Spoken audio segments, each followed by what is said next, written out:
Yep. I cannot live with regret. Yep, same. Failure's fine. Yep. Failure ain't no make you know, never mind. Success is fine too. But the unknown, I can't sleep at night knowing, man, if I would have just tried. Because I believe that if you don't activate your idea, it'll go to somebody else. Go somewhere else. It's energetic. Yes, somebody else will have that same idea and activate it, and you'll be sitting there. They stole my idea. You don't know them. Yeah. So the idea never belonged to you. No. It only belongs to you when you execute it. Then you can say it's mine because now it's out and it's the proof that you did it. But it doesn't belong to you. Speaks. It really do speaks. Lish I really do be speaking. Lish Speaks is a great name. Thank you. Because you be speaking.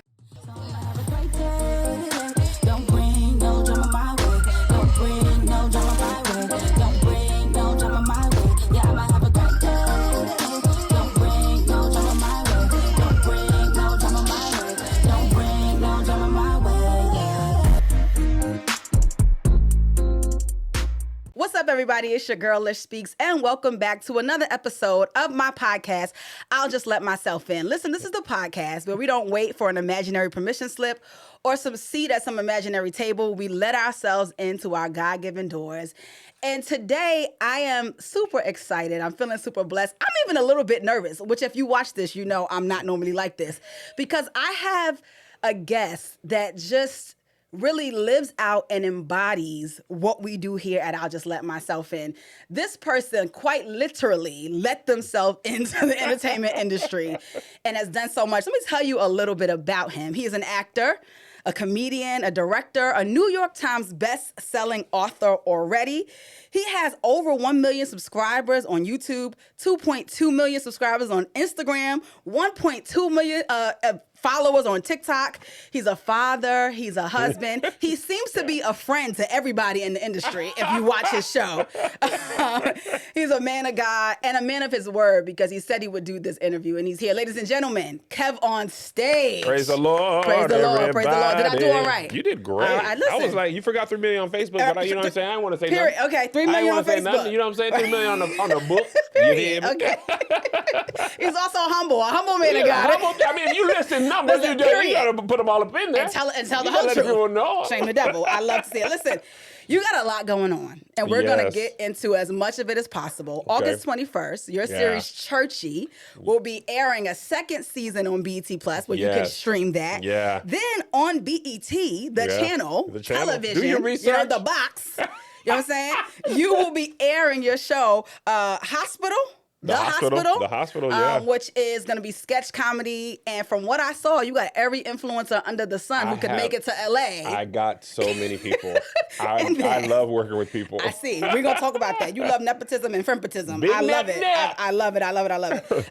And then you have your next New York Times bestseller, In Jesus' Name. We believe. Listen, the numbers ain't going well yet. Okay, it's going to go. I hope so. It's going to go. Listen. Because it'd be hilarious that successful failure is a New York Times bestseller failure. Let me tell you something. It would be apropos. We do things late sometimes. Do things you know late. what I mean? But last minute, we are gonna come in last minute. That check That's what we do. That's what we do. That's what we do. Successful Failure coming out September 25th. Guys, buy the book. I've already pre-ordered it. Do what you got to do. Amazon, Target, whatever you're doing. You know what I'm saying? You know what I'm saying? He who shall not be named. Go get the book wherever you got to get. We ain't going to say, y'all going there for other things? Just go pick up the book while you're on your way to get your hand soap. Anyway, Kev. Yeah. Thank you so much for being here. Thank you for having me. Tell the people how this happened. And we need to get a picture so I can go on your thread and prove that it happened. You put out a thread. Yes. That was like, basically, Kev, I'm shooting my shot. I would like to get you on my podcast. Unbeknownst to me, because I really don't spend much time on threads. The man reads. Unbeknownst to me. And what happened was Churchy, who's my longtime photographer, videographer, he texted me a screenshot of the thread and was like, Kev, I know you get these all the time, but I can vouch for Lish. She's dope. She's a poet. I worked with her when we were at All Def. Like, if this matters at all to you, I can vouch for her. She's good people. Love it. And I was like, okay. Then that's how we play. And listen, I try to do what I wanted and still need done. So like, I'm still shooting my shot to people, and I try to put out into the universe, even though I believe in God. Amen. And I know He's a creator of all things. He's the creator of the universe. Right. But I try to be for people what I need and what people have been for me. Obviously, it's hard to do it all the time, but I would hope that as big as I ever get, I'm always reminded of how I was not always big and how I was like shooting my shot with DMs and low key, I really just started doing this for the first time. Thanks to Issa Rae and Kevin Hart. telling like us literally, that's help. Issa Rae was like, I don't ever want to do this. And that's how I am too. I just don't like asking for help or anything. So it was good. You know, each one teach one. Yeah. Reach up, reach back is my philosophy. So as I reach up, I reach back, and then hopefully you do that for somebody else. Absolutely. And then we all help each other. Yeah. Everybody absolutely. eats, B. Everybody eats. Everybody eats. I love it. The B, you know, I'm from New York. Oh, are you? So I'm from Brooklyn. Yeah. Oh, absolutely. Brooklyn. Yes, I know that place. Yes, sir. No matter where you go in the world, if you say Brooklyn, somebody will be like, hey, Brooklyn. Yeah. So absolutely. No, truly, I appreciate this because, you know, in that moment, I saw that you were in Atlanta and kind of moving and shaking. And I think the thread said, in the interest of missing 100% of the shots you don't take. Yeah. You know? Yeah. And I really do believe in that. Yeah, for sure. I am bold and audacious, and I get a lot of no's, right? Oh, do you? But I'm okay with that because I also get a lot of yeses. Yes. You know, like our podcast, we started in March of 2023. You know, by 2024, we were picked up by SiriusXM for Holy Culture Radio, right? Oh, dang. And that's huge. Yeah. But I failed a lot in my career before that. So I showed Kev before we got on camera a picture of me and Joshy. I feel funny calling him Josh. He's a grown man. Josh. No, he's Joshy. Joshy. He's not a grown man. He's just 32, so he's a child. Josh. He's Joshy, a sweet little baby on the breast milk. He is the sweetest person, though. But he gonna get that work done. Yeah, absolutely. Which is probably why y'all still working together after all Absolutely, these years. that's my first employee. He's amazing. But anyway, I showed Kev a picture of us filming in Central Park in 2016. When I used to do slam poetry, New York, if you know, I used to host that New Eureka, and I used to do all the stuff. So all the digital found out about me, said, hey, we're gonna send Joshy, we'll do some poetry. We spent 2 hours in Central Park doing poetry. It never came out, okay? I told him about an interesting deal I made with a brand that All Def had for 10 seconds called Signal. You know, the video is still on YouTube to this day with a couple 100,000 views, baby. And then I've been working for years. So if you told me no, it'd have been okay because I know eventually. Yeah. It would happen. I've adopted part of that philosophy. Yeah. I feel like the answer is already no. Like, if you don't ask, the answer is already no. Yep. If they say no, you're really just back to where you were. The only thing that can change is that it might be a yes. So if you ask them and they say no, well, they wouldn't come in or they wasn't doing it, no way. Yeah. What do you have to lose? Like, literally, what do you have to lose? Nothing to lose. And the thing is, people ask me for stuff to do things or whatever, and I often say yes, as much as I possibly can. Yeah. But when it's me, I'll be like, they're going to say you're dumb and you're ugly, and they're going to push you down. Like, it ain't just going to be a no. They're going to come to your house and push you down the stairs with their no. But I'm glad to hear that you have persevered. And I think that's so dope because no matter what you do in life, it's not all success. No. Like yesterday, I took some L's yesterday, and I mean, I buried myself in chicken tenders. I really did. I'm supposed to be eating good. No chocolate ice cream or Churchy, you was busting that chocolate ice cream down with no shirt. 1,000%. I don't know. I know you're not supposed to use this feels real. This feels too real. I have done this. And they lucky I was at the hotel. And I had, when I went to place the room service, the ice cream, it became late night menu. And I was like, you so doggone lucky. Because I was going to bring me 3 scoops. How many people are dining? Mind your business. Bring me 3 orders of the ice cream and shut up. I had a bad day. So, but you really, I think in some way, success and failure have both taught me the same lesson. I'm sure you've had a podcast or video go viral, do well. And no matter how well something does, eventually you have to do the thing again. Like Kobe Bryant, he went for 81, right? And it was like, oh my God, blah, blah, blah, blah, blah. Then you got to play another game in a few days. No matter how you win the championship, eventually a new season starts. So I think, you can rest, but if you're going to continue, you can't rest on your laurels nor your successes. Like same thing if you have a terrible game or outing or whatever you do, you still got another game in a few days. And I think that approach has helped me because I think sometimes you get discouraged, which is fine, normal, human, all that type of stuff. But I think the only thing that you should not do is like wallow in your failures or your success. You got to appreciate them for the moment let it pass and move on. Yeah, absolutely. You joked about dealing with, failures by eating fried chicken and ice cream, but truly, I really did eat the chicken though. Respectfully. And I had cookies. And they you're didn't have ice in cream. Atlanta, you got to eat the chicken. And you know listen, that hotel. Air One is in LA. Eat a salad in They LA. season them chicken tenders with black love. I said, first of all, this is Lowry's, and I know y'all not supposed to put this in it. Somebody said, I don't care. I'm making this be good if I got to do it myself. So yeah, go ahead. I'm sorry. Yeah, no. So you you joke, but the truth of the matter is you are very resilient. Yeah. You do persevere. What keeps you getting back up? You talked about taking L's. I heard you in an interview with David Shan talking about how you had to shut that app down. Like, listen, and I'm about to shut the studio down. It was about to be done. You know what I mean? Like, studio finna close too. It's not working. We're not gonna keep doing it. Yeah. How do you recover? And because it seems quick. It seems like you recover and go. I think I learned this in therapy. I didn't realize it about myself. My therapist pointed it out. She was like, I think your best skill is you are quick to pivot. Yep. Like I'm gonna try and share this without getting in trouble. Get in trouble and I'll just let myself in. I'm navigating. Okay, so I've been a do it by myself person. And even when I didn't do it by myself, I was the top of the food chain as far as like decisions go. Even back at All Def, even though it wasn't my company, I sat at the top of creative decisions for So you're the content. reason my stuff didn't come out. Except poetry. Poetry, I don't know what. I'm not a person. If we made it and shot it, we put it up. So I don't know. Poetry was a little. Yeah. You know what I'm saying? It's a little brand thing. I think blame Russ. Blame Russ. It was Russ. It ain't got nothing to do with me. But I'll be honest. Working with in TV now, I'm navigating working with the network, right? And that's a new thing for me. And there was just something yesterday that I pitched, and they were like, nah. And I was like, ugh, because I had already thought it was a yeah. I was like, ooh. I've been there. I thought y'all was going to say yeah, but y'all going to stick with the no, huh? Okay. And I was in the shower this morning, and then an idea popped in my head like, okay, this is how I'll make the best of this. And it wasn't that they said yes, and they weren't even wrong. Like in this situation, they were absolutely right. I'm a little gung-ho to sometimes very passionate. But I think the fact that in the shower, my mind is like, oh, we'll do this, right? And I think I have learned that you just got to adjust, right? I was a stand-up, I'm a stand-up comedian, but I was a touring stand-up comedian in the pandemic. 2020, my worst fear was that I would get canceled. It would be like something I said, some old video. I don't even have a whole bunch of old stuff that I was saying crazy because I always wanted to be who I am. But sometimes the world changes and the things you didn't, that weren't problematic. Weren't bad then. Now become problematic. So I thought, okay, one day I'll get canceled, and then Earth got canceled.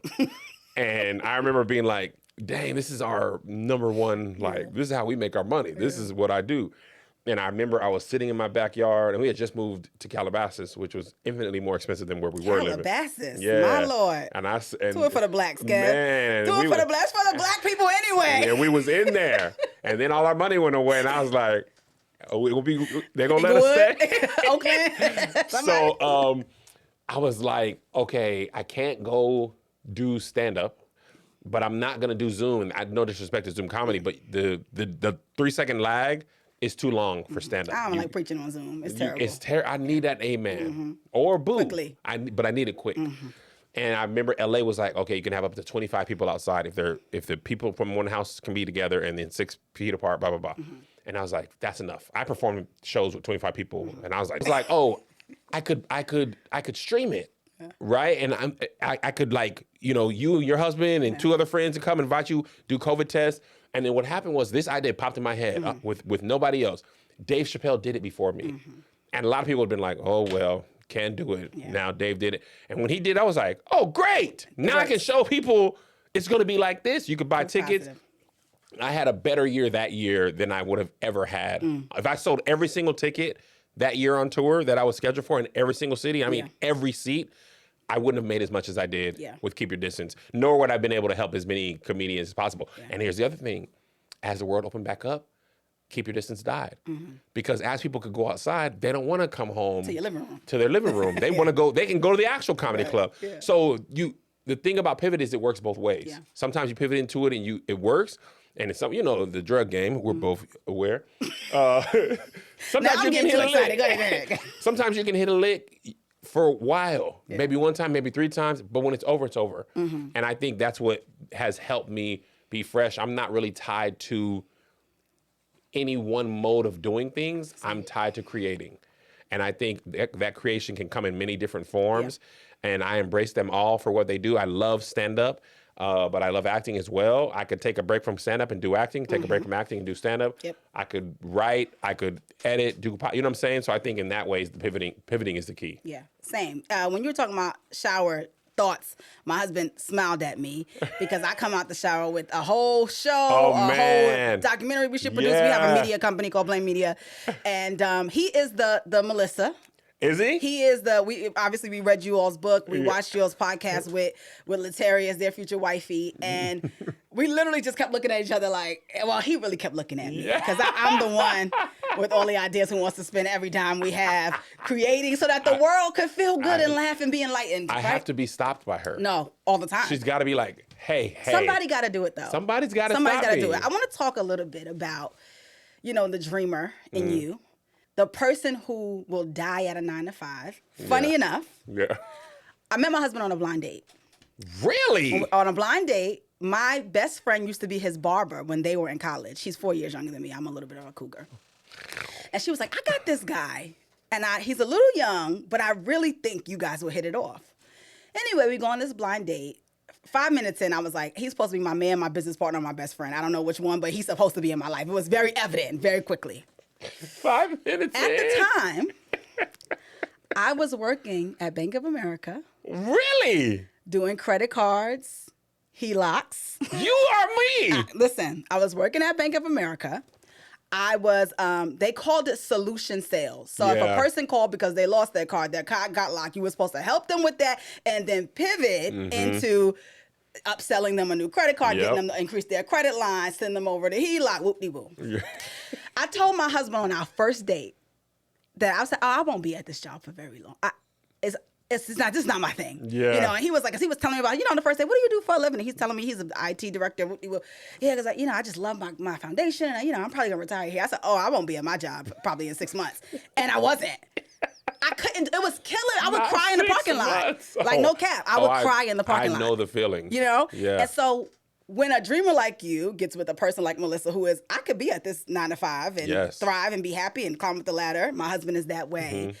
It takes adjusting on both sides. Yeah. And something that you talked about that I resonated with so much is having to mature from the perspective that this person is against you or doesn't believe in you or doesn't see your vision. Yeah.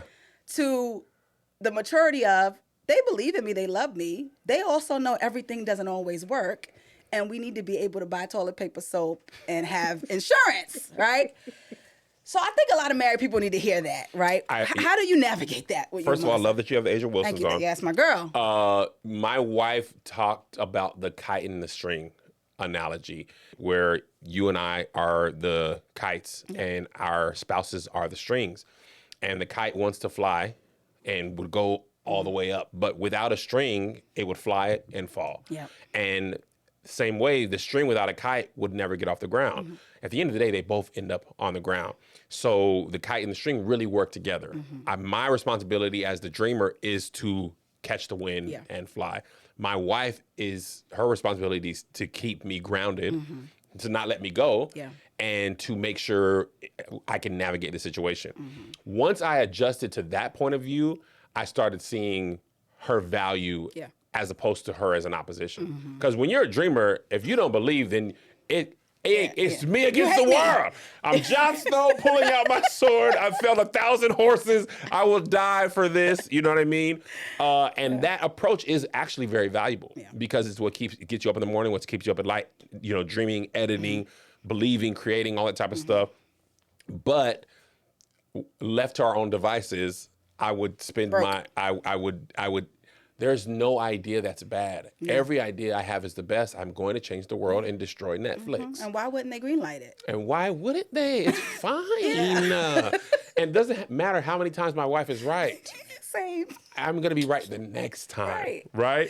So I think I'm really grateful for her in that way because she's helped me navigate so many circumstances, navigate deals, navigate my own personality. Yeah. Like, I'm hard to deal with when I'm not getting my way and when a dream is not being actualized. Yeah.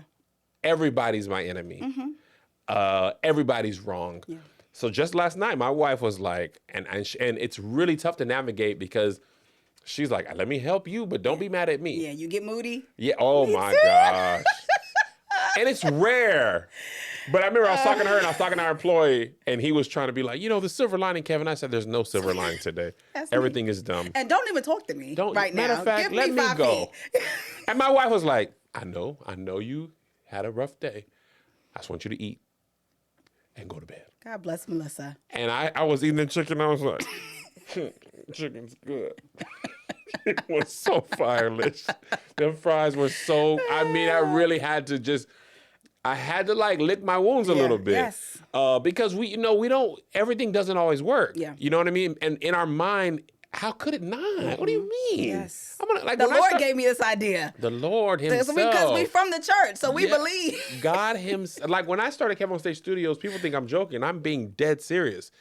Netflix was going to pay. They were going to be like, man, somebody is killing us, y'all. They are leaving Netflix and they're going to the COS. What is COS? Kevonstage Studios? And I was going to be like, hello, Netflix. I thought you might call. It's taking you some time. Yes, it's me. They never did. They didn't notice at all. I don't think one person, even the people I know at Netflix. They noticed. They didn't know. They did not Netflix. It may not move the needle, but they noticed. They noticed. But my next thing's always going to be my best thing. Yeah. And I think that's a good way to be. But I think it works. We are great together for that reason. Yeah. Because she would still be working at Key Bank and not tripping. Like, I'm not even saying that's bad. A lot of people don't. Everybody's not built like us, and I don't mean to elevate us. There's nothing wrong with going to your job and getting your steady paycheck and your health insurance and letting them other headaches be somebody else's, taking your PTO. Yeah. I miss it sometimes. Ain't no PTO I ain't got no PTO. I ain't got no direct deposit. Now I can have 3 good months and I can have 6 bad months. So, and taxes is crazy. So Taxes is crazy. Taxes is crazy. They don't just tell you what it is. I don't want to talk about it. Go ahead. So, your taxes is probably. It's crazy. It's all crazy. But my parents did it. Both my parents and my dad and her dad, both in the military for 20, 25 years.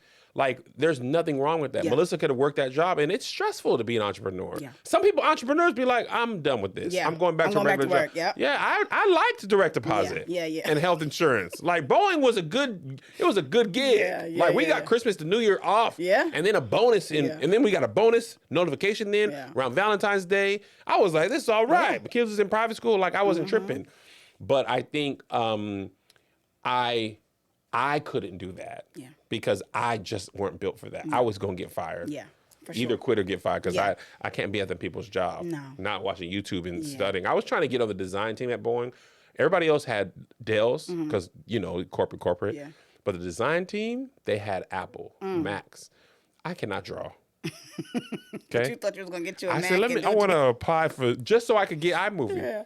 Just so I could edit at work. Yeah. But I was looking at that. They was like, Kev, stop. Yeah.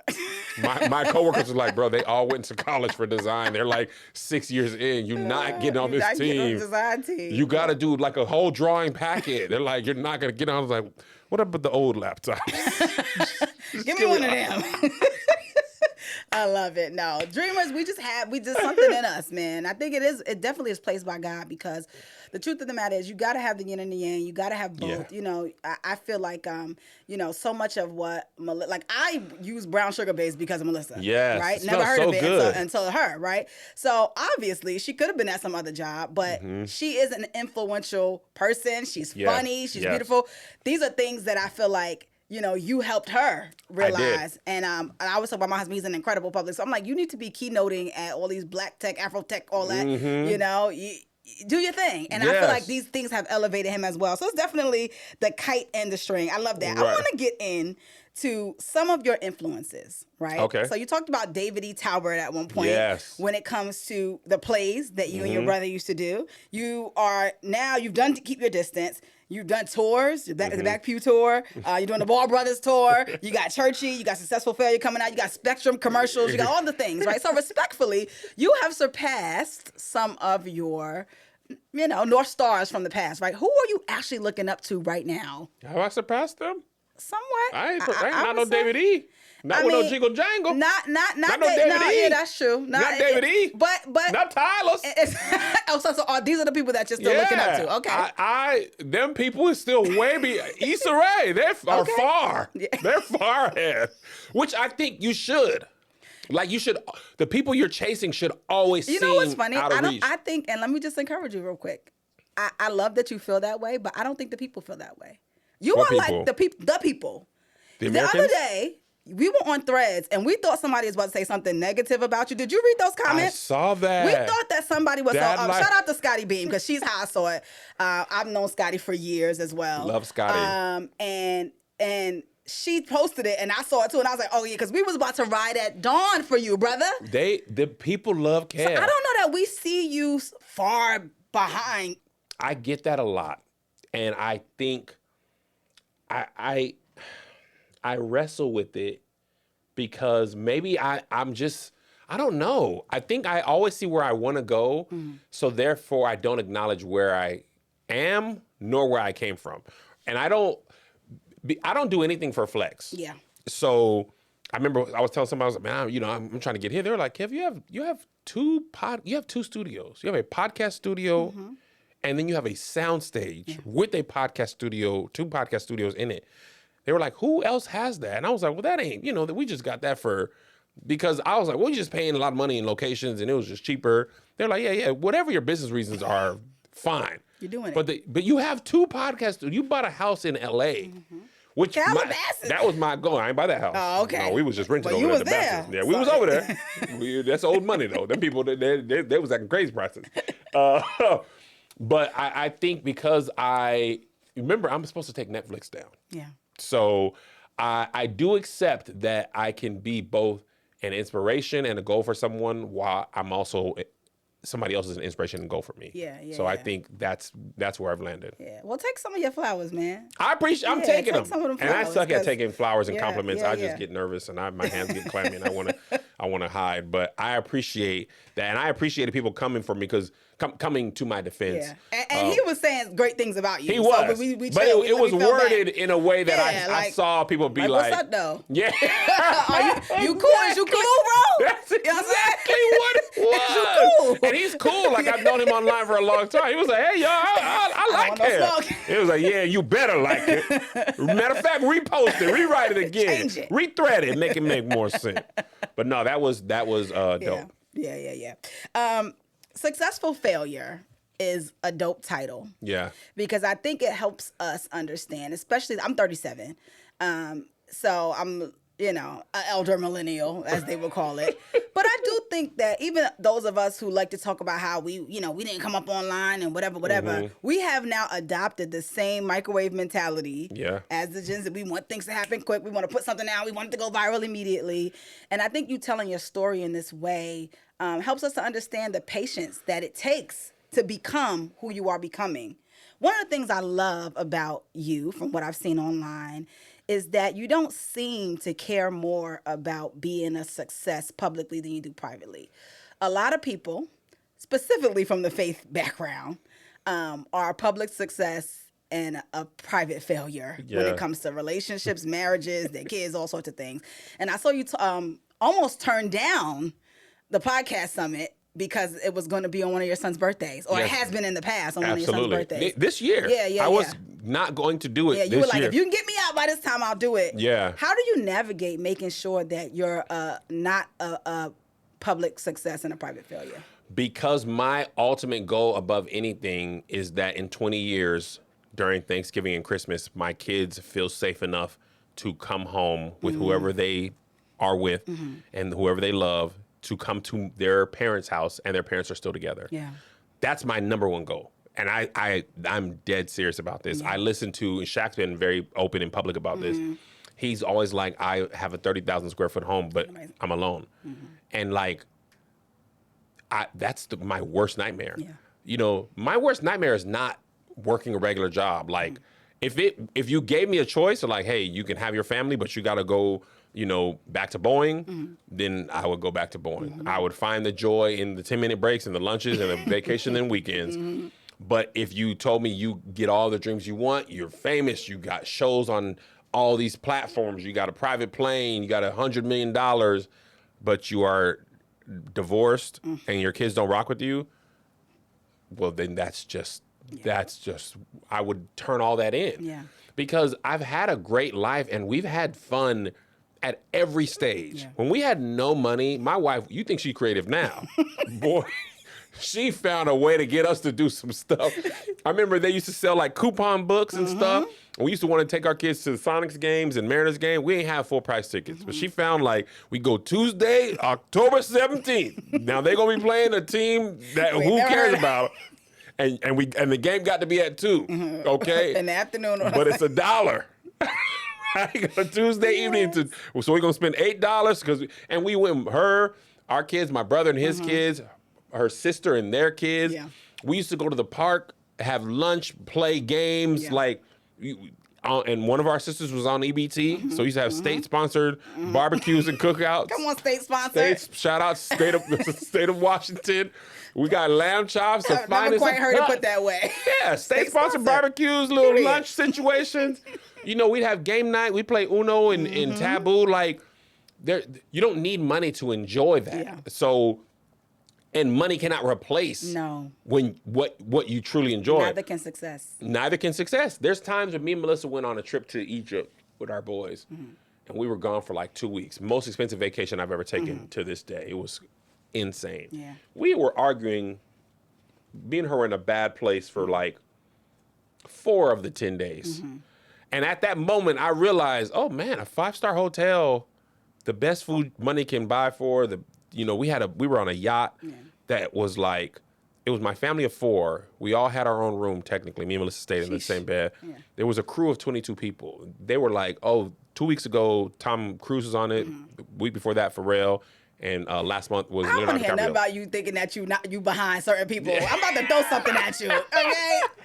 Go ahead. But me and Melissa were not in a good place. And I remember sitting there thinking, it doesn't matter where you are in the world, how much money you have. If you're not at peace, it doesn't matter. Now, we've been at Motel 6 before. And yucking it up. Cigarette smoke all through here. The doors are outside. And people was paying by the hour. Now, you know when people paying by the hour, they not coming to lay down. I mean, they coming to lay down, but they're not going to sleep. We had the time of our life at that Motel 6. I still taste the cigarettes. Anytime I think of it, I can taste cigarettes. So my goal is that first. Yeah. And I work to maintain that. And it's very important to me. Yeah. And it's more important to me than any of the others. And that's also why I'm grateful that my career has been very slow. My rise has been slow. I mean, I'm talking about, I'm 42 years old. People are still finding out about me today. And it's been like, there's no one video that blew me up. There's no one tour. There's no one anything. People just been rocking with me for a long time. Speaking to me right now. Yeah, and that has allowed me the pacing to adjust to the stresses on my marriage. My kids, their childhood, I was there, walking them to school, picking them up. I didn't tour heavy until they were already in middle school and in high school. So, I wasn't not a part of their life. And I've been able to adjust to fame and celebrity relative to my life. So I think that's all been beneficial because it'd be dangerous to go and now everybody's looking at you, and you're not really able to handle that. Yeah. So I'm grateful for the way things have happened. Yeah, I love that. When it comes to something like the hospital, right? When you put your money behind it, you get your people together. Yeah. You don't have really any guarantee. Nope. That you're gonna make any money back or anything's gonna happen like that. It's scary. I interviewed Dr. Bobby Jones recently. Dr. Bobby Jones. I sure did. I'm Bobby Jones. Ladies and gentlemen, welcome to Dr. Bobby Jones Gospel. We love Bobby Jones. You're good. That was good. Yeah, I love really Bobby good. Jones. You should do more impersonations. That was good. I don't know that you know this, but his story is very similar. So no, I didn't know this. I said, you're the first content creator, bro. Bob Jones? Bobby Jones. So Bob Johnson from BET, when he first got the job at BET, they didn't have programming. and they didn't have a studio. And they could not afford a whole lot of programming because BET wasn't BET, right? He found out about Dr. Bobby Jones producing his own show. Really? The show had already been 2 years in, right? I think he said he was making like $100 a week or something, and he was paying everybody else. He wasn't even getting paid. But because they had the footage already, Bob Johnson presented this footage to the executives at BET and said, we can air this show. And that's how Dr. Bobby Jones Gospel got on BET. And he said it was about 10 years of that before they went to the BET studios and started filming at BET. And that's when he started wearing the shiny suits and Dorinda and Kirk and all of them showed up. But before that, it was him, James Cleveland, and anybody else who could sing at their studio in that Nashville? he was filming. Yes. Wow. And it made me think of things like what you've done, some of the things I'm trying to do. You know, sometimes it's not going to catch on, but it doesn't mean that you should stop doing it. Yeah. So I want you to kind of talk to, you know, the other creators out there who are funding something, putting all their money, all their time, their mental energy, asking their friends to show up for free with no guarantee. You know, give them some encouragement, some inspiration to keep going. There is a movie, Kevin Costner, I think it's called Field of Dreams, where he says, if you build it, they will come. And I think he's talking about a baseball field, and there's like some ghost part. Forget all the other stuff. The part I want to focus on is if you build it, they will come. Yeah. And I think that's kind of been my philosophy for Churchy. Me and Melissa saved our money. I always joke that Spectrum should be an executive producer in Churchy because it was. I was like, Spectrum, thank you. Savings account, savings account, brand deal, savings account. But it was a huge undertaking, and we initially lost money. Technically, if I want to be honest, can I be honest? Even in the second season, I still probably haven't made my money back from the first season. But it's like a necessary thing. And it has produced a second season, the hospital, and other things that we have on the horizon because people have seen not only has it been done, we produced it both times. Period. Like physically produced it, paid the people, you know, hired the people, paid the people. And it's crazy to see the amount of money that it costs go into your account and go right back out. And I was just like, dang, that's wild. And it was fast. When you got to pay people, that money go faster. I never see money go away that fast. I said, dang, that Friday to Monday, oh, y'all got paid. So it's also very surreal. Like the hospital, we filmed in 2.5 days. Literally, I couldn't even afford that hospital rental place was very expensive for a person to rent. And paying all those, I paid all those actors. Every single person. Wow. Except Tony Baker. He did it for the love? My nigga, man. Yeah. You gotta do it for the love. I mean, and he can get paid. He just will not sign the paperwork. Like, I sent it to him, and they follow up, and after 2 months, they're like, okay, brother, you don't want to do it. Shout out to Tony, man. Shout out to Tony, but the money's always there. Well, he know y'all gonna make money together. 1,000%. He already knows what a little it is. couple hona ain't gonna make him no never mind. I got a couple friends like that. God bless them. And I'm that friend too. Yeah, me like, too. I pull up, it ain't even like, we ain't talking about no bread for real. I got a contract right now that I didn't sign for just, I was like, girl, keep your money. Keep your little funky little five. Keep your money. But I know you got other things to do. It's so interesting that like that has been picked up for TV because that was not it was just for Patreon. Got it. Never intended to be anything more. Now, obviously, I shot it on the cameras that if somebody was interested, you could do it.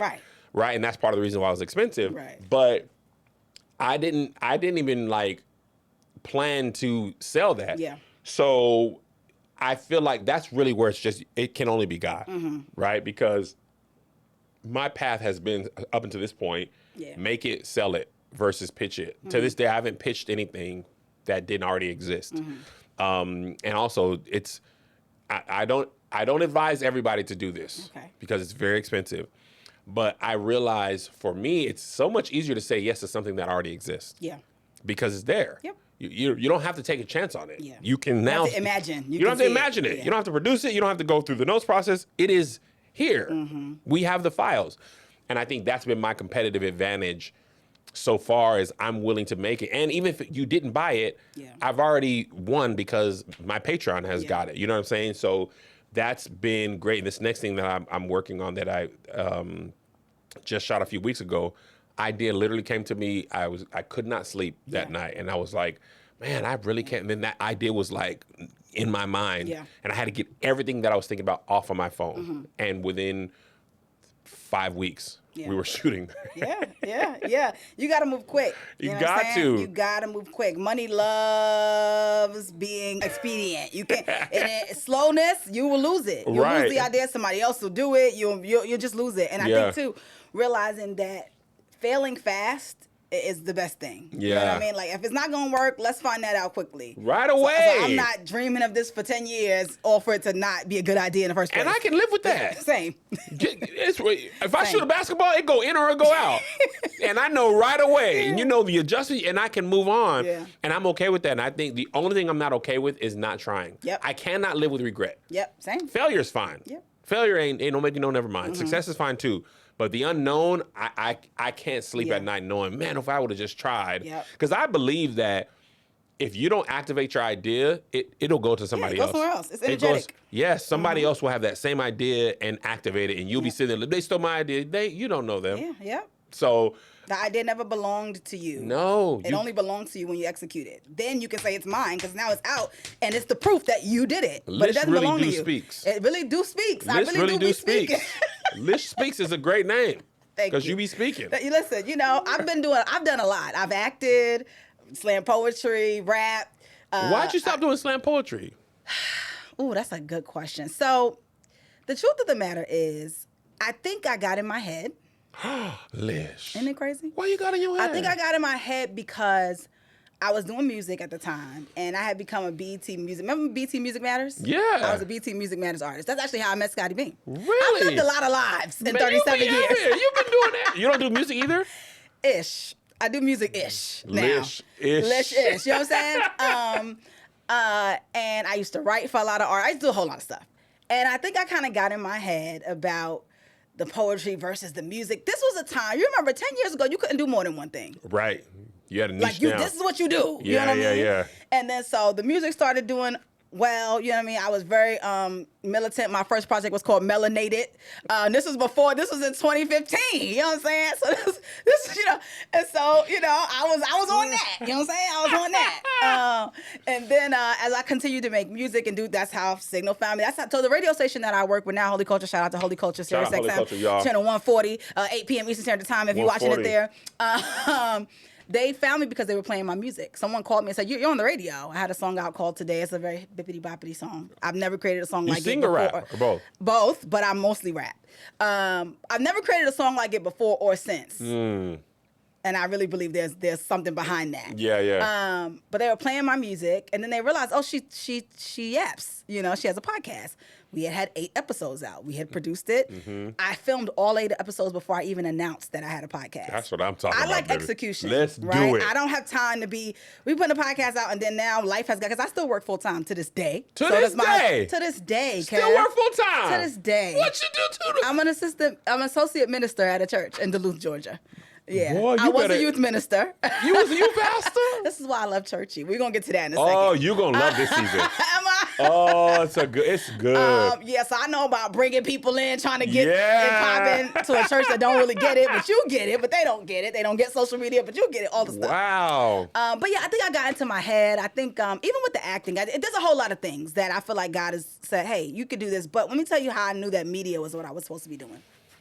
Got this idea in my head. We had just gotten married, and my husband was like, you seem unhappy, and I know it ain't me. Shout out to the awareness. He said, Let me tell you what, I'm not finna own this. Yeah. He said, I love this for you because if you're unhappy, what did I do is my problem. Oh, no, not my husband. Child, I said, got to what tell did you him. do? It's over his head.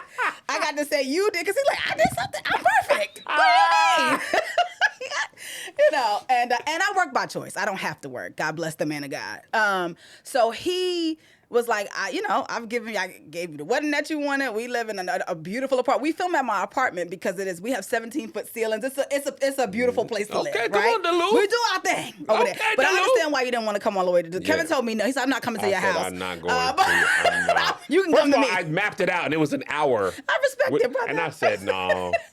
I got too many things to do. I understand. I can't get back to where I got to go. I'm going to get you out of here. This ain't number 15 minutes from where I period. stay. That Duluth. Duluth. I said, you taking 2 hours plus the time. You taking 3 hours my day, Lish. You ain't going to speak that much. You speak right here off the cab. 15, mid-city, girl. No, I appreciate it. So anyway, he was telling me, he's like, you seem unhappy. What are you feeling? What's going on? He was like, do you want to put out another project? Because when we met, I had just dropped a project. And so I was like, I actually think I want to do podcasts. Like, I think I really want a show was my words. I want to host a show. I want to be like Sherry Shepherd, Tamron Hall, Oprah. Like, that's my vibe. And he was like, okay, well, when do you want to do it by? And I was like, maybe by like the end of first quarter. By the end of first quarter, everything was filmed and ready to go. That is the first time that has ever happened in my life. You better administrate. I've been a creator my whole life. But once did he make it happen? Yes. Because like your partner, it's a blessing. Yes. When your partner sees you unhappy, even more a blessing to know it's not them, but still work to help you achieve that. I think Melissa's done that for me. Last week she made biscuits just because I mentioned it. That was so nice. But business-wise, she's also like, she knows I'm a pure creative. Yep. Right? I will never stop. She knows I will take the money I make from a tour and immediately spend it on a show. So she's not, but she's also has the foresight to be like, we got kids, I'm not crazy, but I am. So she's like, why don't we set aside X amount of dollars for you to create whatever you want, and it doesn't matter if it goes anywhere or nowhere, if you just want to make something. And I'm like, I can do that. Yes. It's so freeing. It's so freeing because she knows I got to get it out of me. Otherwise, I'm back at Boeing. Yep. You know what I mean? And it doesn't really matter if it gets sold. Yeah. It just matters that people can watch it. And you're also miserable to be around when you're not creating. Ask me how I know. God, trust me. Ask me how I know. I know. He's like, what do you need? Let's get the cameras and the lights in here. Yes. Today? Right now? Yes. Call somebody because you are not happy. It's like a fish that can't swim. It's bad. Like, it doesn't matter. Like, people are like, why you work so hard? It's like, I'm doing what I love. I have to. So if I'm not on tour, I can't just sit at home and just be like, nice, birds. Yep. It's not for me. Sun. This is why I knew this was going to work for me, too, because one time Maya Angelou said something in an interview. She was talking about how you're only going to be successful at what you are willing to sacrifice for. And I love music, and I may do music again one day. So many of my friends are artists. I love, poetry. I may do that again one day. I need to as a hobby, because hobbies are important. Not everything needs to be monetized. Absolutely. But this right here. You in your bag. I'm willing to sacrifice. I'm willing to look stupid. I'm willing to shoot my shot. Things I was never willing to do for music. Music was about me being cool. I'm writing for this person. I see how you locked in. You know what I'm saying? I'm this. You know what I'm saying? Brooklyn stand Media, up. right, period. You know what I'm saying? Best style to be exact. You feel me? Bed-Stuy. You didn't even know that. You felt the best style coming off me. I felt the Bed-Stuy through you. Period.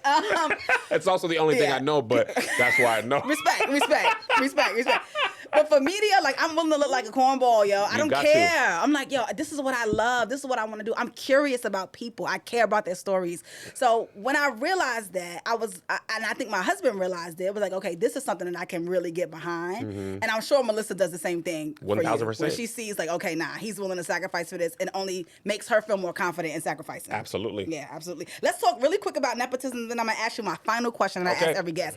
You believe in nepotism, and so do I. Yes. I love the fact that you give not only your kids, but seem like everybody kids around you 1,000% is in the second season of Churchy. Yes, Angel's kids are in there. Yes. My Shout kids out are to in there. That chick Angel. Yeah, that chick Angel, one of the most talented people on God's green earth. I love her. All her children are in the show. My kids are in the show. My niece, McKinley's in the show. My other niece, Micaiah, was in the first season as a baby. She doesn't even know. I love it. But she was in there. Yeah. I believe in nepotism because every person of power believes in nepotism. Yep. They all do it. I just saw Kirk Herbstreit's son. He just got promoted to an analyst. He ain't tweeted in a year. No disrespect. But Jerry Jones, do you think he sought out the best people to run the Cowboys? Or did he say, Stephen, I think his daughter's name is Charlotte, y'all are my children. You're going to be in there. When a comedian made a joke, if you want a plumber, if it was Plumber and Sons, it was Johnson and Sons. Y'all got sons in the plumbing? Give me Johnson and Sons. Mortuary is Jackson and Jones and Sons. Every business passes their stuff down. I think Hollywood should be no different. And even if it's not your direct thing, it's your friends, your family. Oh, can you put my son in? I remember I used to watch listen to this podcast, How I Built This, with Guy Raz. Amazing podcast, but I had to stop listening to it because I was so frustrated with how often people could have an idea and go to their friends and family and raise $300,000, $400,000, $500,000 without even taking no outside investment. Just friends and family. You're raising $500,000 for GoPro or whatever. Yeah, that's not us. In our communities, brother, why don't you raise your... You could be selling a $15 T-shirt and they want a discount. 1,000%. Lord bless them. We don't have disposable income like that. And we definitely don't have hundreds of thousands by and large. So absolutely. My children, when you talk to them about college, they're like, yeah, after college, I probably just want to work for the company. And they're talking about the company. And I'm like, this is crazy. It's my dream. Isn't that amazing? Yeah. That they know they can go work other places, but they always can work with their family. Yeah. And that to me is the biggest blessing. Yeah. You know what I mean? As a parent, you're supposed to prepare your children's inheritance, but not only their inheritance is prepared. Come on, Bible. But why not let them work in it? And my boys are both creative in different ways. And they are able to see what we do and do what we do and potentially continue building on what we've built on. Yeah. But if they just want to work at my youngest son could work at a dog hotel and be happy. Yeah. But if he ever needs something, we will have given them. Yeah. My goal is to die and it be a benefit, not a burden. I want you better be sad. It better tear you up. Yeah. But in the back of your mind, scream, push me over in the urn because y'all not going to put me in the casket. Burn me. Burn me alive. But in the back of your mind, you be like, I say the same thing. Cook me on 375. Yeah, come on now. The Lord know I'm coming up. Yeah. I'm coming up. We ain't got to do the casket. 270, baby. All this money on this casket. Get Just put it in the Daddy ground. Bauer edition casket. You ain't got to do all that for Kev. Cook me. Low and slow. Tender. I want the meat falling off the bone. You feel me? But in the back of their mind, I want them to be like, whew. We good. Don't kill me, but you know what I'm saying? Dad they done left me something, right? Because I have homies, man. My homie, he was like, my mom died, man. Oh my God, I'm moving to Vegas and I bought a house because of what she left me. And I'm gonna miss her, but man, I got a dog. I got this new Frenchie, man. $3,000. I said, brother, you need that. He was sad. She did all right. But mama done left a little bread. Brother, he bought a house. Immediately. Right. Right? We got to sell fish plates by and large. Just to bury somebody. Just to bury somebody. Lord, you ain't no insurance. Yeah. So that's my goal, is to be a blessing and not a burden. I love that. I love that. Churchy season 2 is premiering on August 21st, BET Plus. Yeah. Some of you got everybody named mama in there. Who can we look forward to seeing? Because we had like almost every influencer on season 1. The main cast is returning. We have Lexi Allen, who plays Mother Jean. She's amazing. Played Mother Jean. Anthony Alfonso returns as Pastor Stinney. Nick Few was in an episode as Teddy. As the grandson. Yeah, he's a series regular in this version. Love it. Tahir Moore and Quinn Walters were both, just in an episode. They're now series regular. Nice. Jasmine Love joined the cast, so she's a series regular. As far as the cameos go, Tabitha Brown. Nice. Recurring guest star. Yeah, Big Tab, not the little. Not the Tony little Baker, one. recurring guest star. Cameos, we got Keith Lee, Affion Crockett, Reggie Coos, Lecrae, Kirk Franklin in braids. Sheesh. In a Shamar Moore wig. That was his You borrowed that from idea. Tyler? That was his idea. He was like, can I have braids? And I was like, you absolutely can. Got his head size, had some braids made. So it's going to be a great show. It's better, funnier, tighter. Love it. There's more episodes. 10 episodes this time. Nice. And you'll be able to watch it in the weekend. You will enjoy it. So make sure to stream that, run those numbers up the first week. Run those numbers up. And make sure that you grab Successful Failure. Yes. I don't know how you know the numbers are not doing well. Stop paying attention to that. My publisher told me. I know, don't pay attention to that though. But I got to pray. know. Just pray. Father God, in the name of Jesus. Yeah. Don't But the worry good thing about being a New York Times bestseller, you only got to do it once. and you done it already. I already did it. You can say 2 times, 3 times, but once you're Grammy Award winning, you're Grammy Award winning. You only got to do it one time. You feel me? Go run up the book, guys. Make sure that you grab Successful Failure. I ask a question to end off my show, and it is, in the grand scheme of things, what do you want your legacy to be? Ooh, Kev created a lot of opportunities for a lot of people. More than anything, that's the thing I am most excited to do, is to take an actor and actress who's never had a chance to do it and give them a chance. Take somebody who's been number 10 or 12 on the call sheet and bring them up to number 3 or 2 or 1 behind me, so probably 2. Even if you only were a PA and you wanted to run a camera, but you know, run a camera on your other stuff. Like, that's my goal. Eventually, I want to be able to produce things that other people have written later. Do not pitch me nothing right now. I'm first in line, We so cannot a couple do it. years. I'm talking about 5-10 years from now when we got the stuff. That'd be my goal, is to be able to help elevate other creative writers and talent and comedians. But I think when I look back on what I've done so far, the thing I'm most excited about is creating for other people. People on Keep Your Distance, those comedians who hadn't had anything taped. Yeah.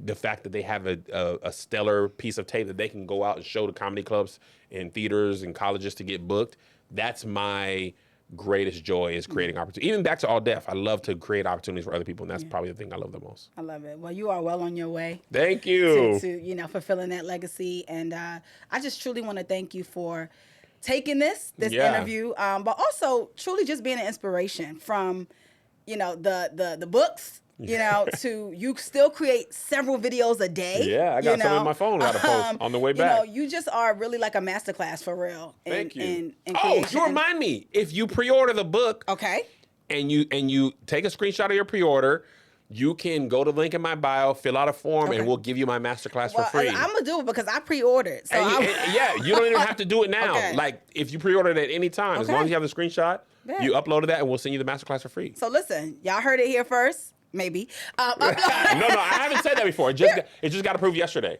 Exclusive. I'll just let myself in. If you pre-order the book, screenshot it, go ahead to his website and make sure that you get that masterclass for free. You teach us so much. You've been doing this for years and years and years. Thank you. You've been doing it since your kids were little. You've persevered. And so I'm excited to read the book because I know that there's going to be so much information that a person like me is going to be able to take and implement. Yeah. So thanks so much for being here, Thank you, man. Lish. Thank you for coming. That's another episode of I'll Just Let Myself In with your girl, Lish Speaks. If you have watched us on my YouTube, please subscribe. I realize about 80% of you who watch my YouTube regularly are not subscribed. So How please, dare you? Get it together. Kev said, let me go subscribe right now. Yeah, it's up and coming. You know what I'm saying? I don't care. But subscribe. Is it Lish Speaks? It's Lish Speaks, yes.